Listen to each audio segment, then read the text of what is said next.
So for us, we had to make a compromise since the very beginning of Spells of Genesis. It was launched on the Bitcoin blockchain. It was before Ethereum mainnet came. And we faced different challenges.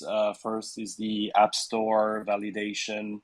That is a bit complicated to work with crypto, especially at that time. Now it's a little bit better. And also, some of the feature that we released, like the blockchainization, the fact that player can receive a blockchain card when they level up their in-game assets. Um, we released this feature at the peak when Bitcoin transaction were about $20 per transaction. So every time a player would receive a card, which happens once for free per player per month, it started to raise the costs very high.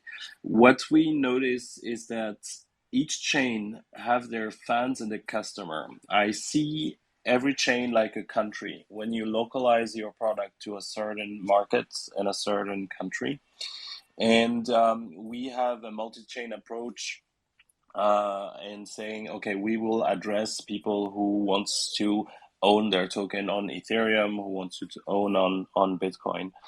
Um, for the backend, we had to choose to run the game off chain, most of it, and to have kind of rewards which are quite rare on chain because of of course, the cost of delivering. And when we saw the value proposition of Scale that allows to have this same blockchain-like experience for a backend, but running kind of locally in a way, more like a cloud service. It was a very interesting value proposition because we can mix the usage on chain usage for our, I would say, non block usual blockchain data.